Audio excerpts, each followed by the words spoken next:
Salut les joueurs! Jeux de rôle, jeux de société, la frontière est de plus en plus mince. Et vous le savez, en suivant cette chaîne, vous savez à quel point j'aime bien ces jeux narratifs, interactifs, qui fonctionnent comme du jeu de rôle, qui me permettent de jouer aussi en solo, parce que je ne joue jamais assez, et qui permettent aussi peut-être même en solo ou en coopératif. Eh bien, c'est le pari tenu en 2018 lors d'un financement. Ça a été livré en 2020-2022, je ne sais plus au juste. C'est Tales of Evil, donc d'Antonio Ferrara, un Italien, et c'était produit par les studios Escape Studio et Légion Distribution. Voici ce qu'on nous proposait, c'était de vivre une aventure narrative interactive, proche des livres dont vous êtes le héros, proche du jeu de rôle et avec du jeu de société. Bon, c'est tout cela, et bien on vérifie si le pari est bon, on va explorer le jeu, comprendre les règles du jeu, et puis après, l'avis critique, c'est maintenant.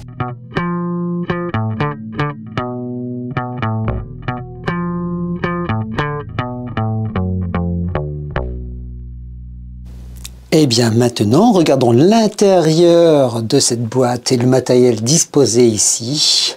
Donc pour un joueur solo, j'ai pris Daphné.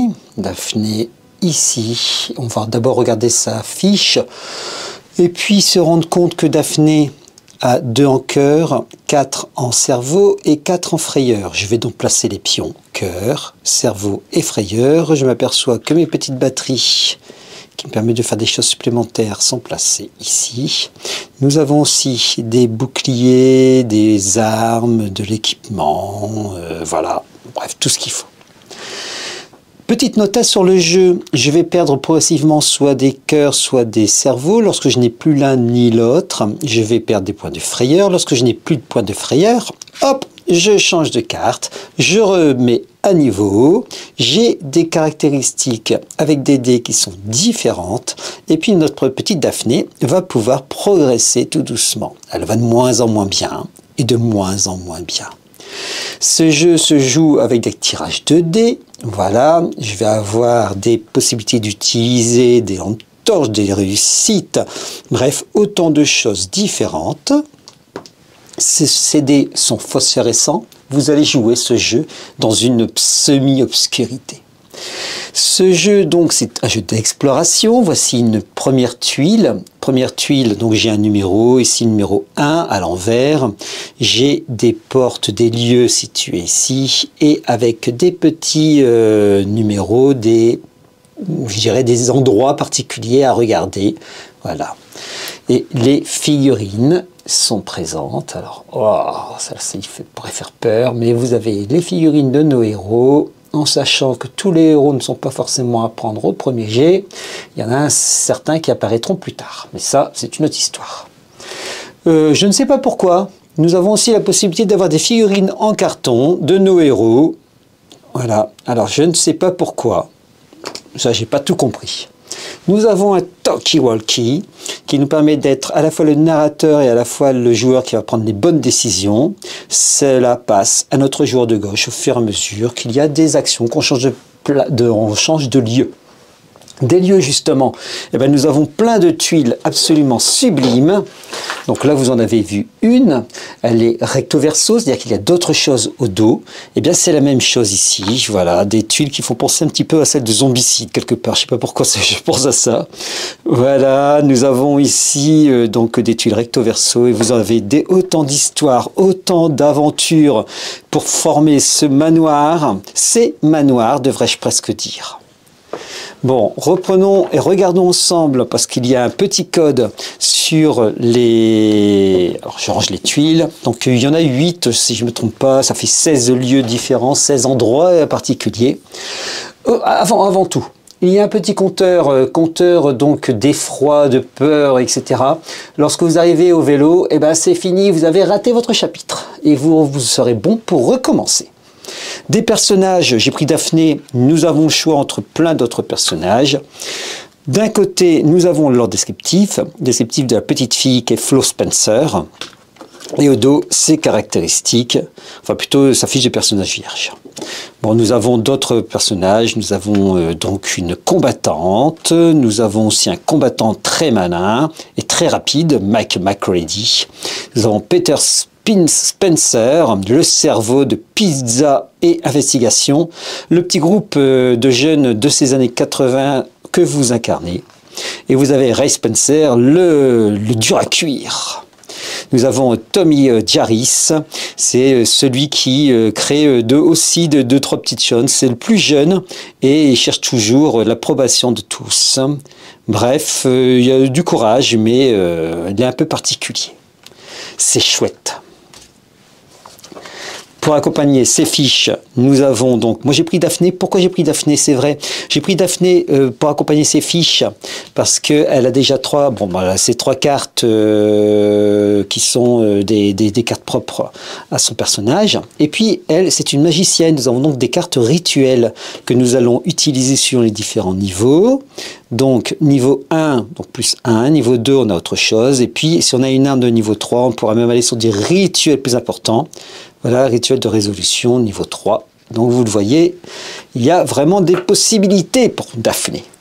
Donc je l'ai prise, même si j'ai pas tout à fait bien compris la portée des rituels ou tout ce que cela permettait de faire. Bon, allez, c'est pas plus mal. Ah, des allumettes ici. Ben oui, si je dois tirer à la courte paille. Parce que dans ce jeu, vous allez aussi avoir une grosse part de roleplay, c'est-à-dire que vous allez vraiment jouer les choses. À un moment, je spoil, on vous demandera d'enlever vos chaussures, et puis si vous oubliez de les remettre, eh bien, vous allez marcher sur le verre, vous allez prendre des points de blessure. Et oui, je spoil. Bon, là, c'est ce qu'on appelle la fusion. Fusion, ça se fait avec un sablier, vous devez exécuter ou trouver quelque chose en un temps limité. Et nous avons donc des cartes. Alors, je vous montre tout de suite la règle du jeu, du coup. La règle du jeu que voici. Ce que je vous ai expliqué, on va le retrouver ici. Bon, vous voyez, vous allez me dire, mais une règle du jeu, je pensais qu'on allait rentrer tout de suite dans l'aventure. Ben non, en fait, c'est pas aussi simple que ça. Je vous invite vraiment à la lire, même si on vous dit le contraire. D'ailleurs, dans ce livre, dans les aventures, on vous invite à aller vers des endroits, et puis ben, vous allez vous rendre compte que le livre est souvent très mauvais conseillé. Alors, nous avons aussi donc les dés avec les succès, l'araignée, les tortues, lampe torche. Certains me diront que ça fait référence à du Stephen King. Ici, nous avons comment sauvegarder la boîte. Et là, du coup, vision sur la boîte, le thermoformage avec les 6 cartes pour pouvoir sauvegarder, des pions. On va voir qu'il y a des pions différents que je ne vous ai pas présentés, avec des pizzas pour des trouvailles, tout ça. Le jeton de groupe, donc le plateau des événements, le jeton de groupe, le jeton de terreur et le jeton panique. Il faut savoir que ça se passe très mal quand ça arrive, hop, au milieu. Et puis les différentes cartes. Des cartes chapitres, pour commencer, chapitre 1, chapitre 2, etc. pour l'aventure. Des cartes trouvailles, des cartes spéciales, des cartes trauma, des cartes rituelles. Ça c'est pour Daphné, entre autres. Des cartes équipement, et puis des cartes événements. Et puis c'est pas fini. Hop là, des cartes actions, des cartes statut et des cartes aberration. Vous comprenez que j'avais vraiment besoin de la règle de jeu pour pouvoir retrouver tout ça. Des jetons, des marqueurs, c'est pareil, on en a un paquet. Des jetons indices, obscurité, barricade, mystère, trouvaille, passage secret, piste physique, mentale, frayeur et enfin des piles pour pouvoir faire des choses. Bon, autant se le dire tout de suite.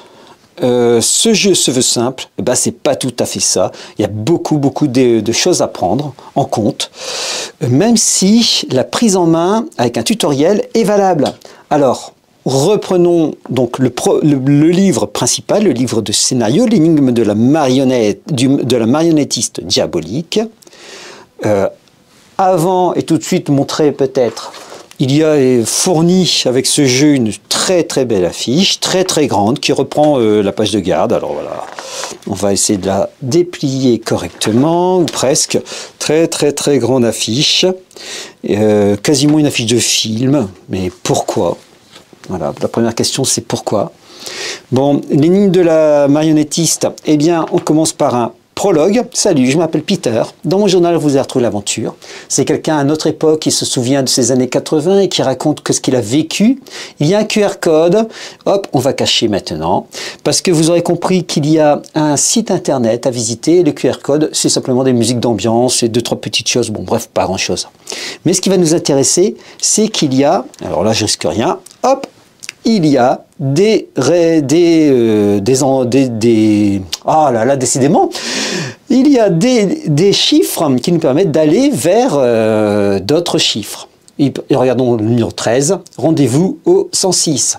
Ou alors rendez-vous ici pour le 14, 446 et au 214, etc. Je vous rassure.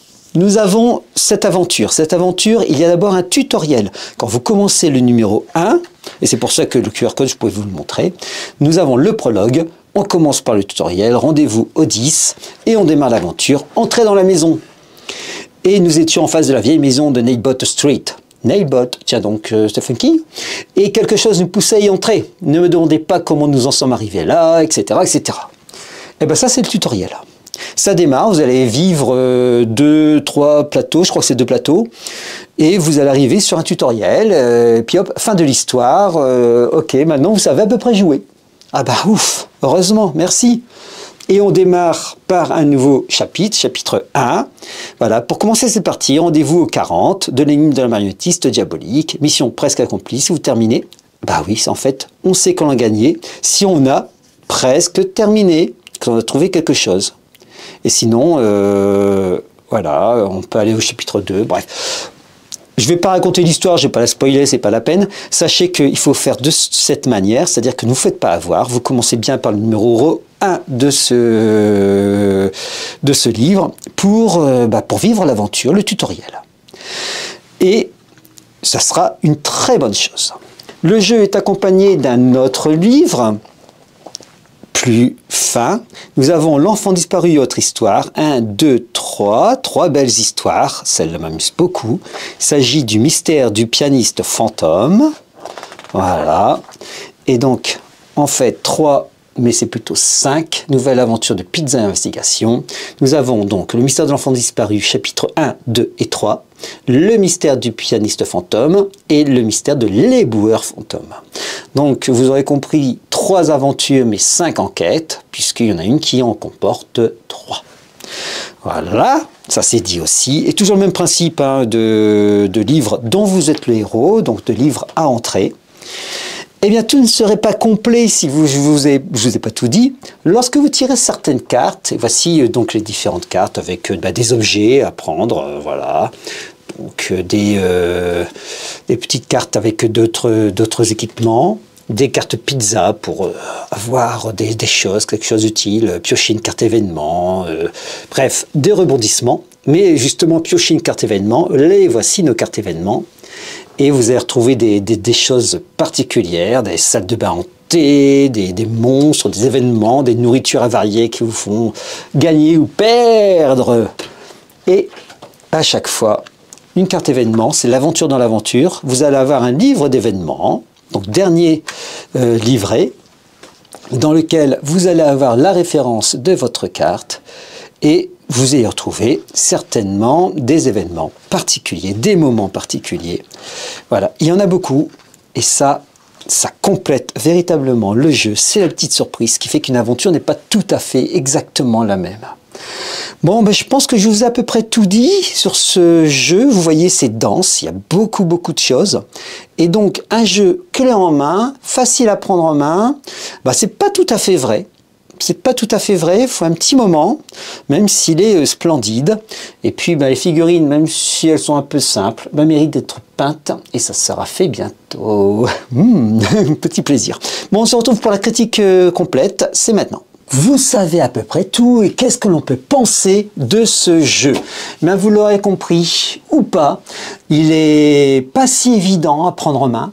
Il n'est pas forcément si bien expliqué, on passe d'un livret, on passe à l'autre. En fait, il ne faut pas lire le livre de règles, mais il faut commencer par le tutoriel, mais sans savoir que c'est un tutoriel et que du coup, vous allez vous retrouver dans l'aventure, mais vous ne comprenez rien. Et puis, vous allez reprendre le livre de règles où on vous a dit de ne pas le lire, mais vous allez le lire quand même et pour comprendre un petit peu comment ça fonctionne.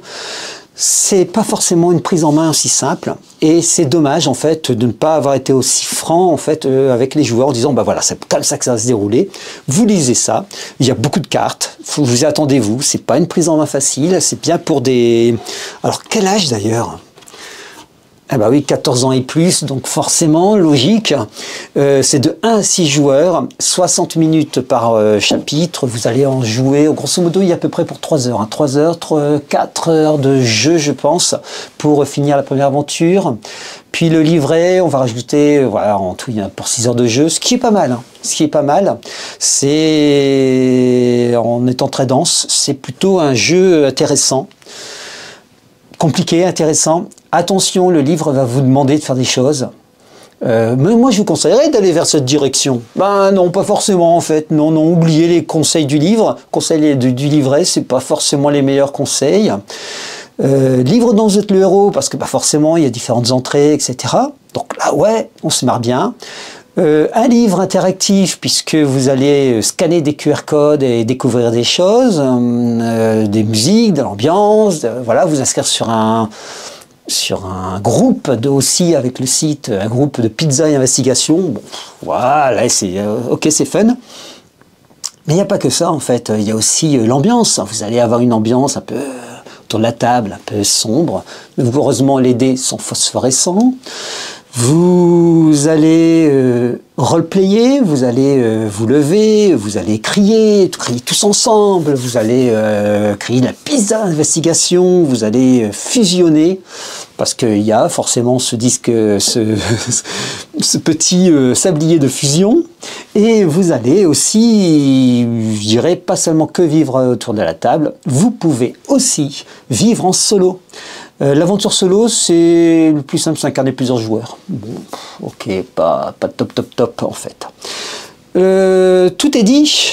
Eh bien, je crois que oui, puisque on a donc vu que ce jeu n'était pas forcément le plus simple à prendre en main, n'était pas le plus conseillant, puisqu'il peut y avoir des erreurs dans les dénominations, vous allez devoir vous y retrouver.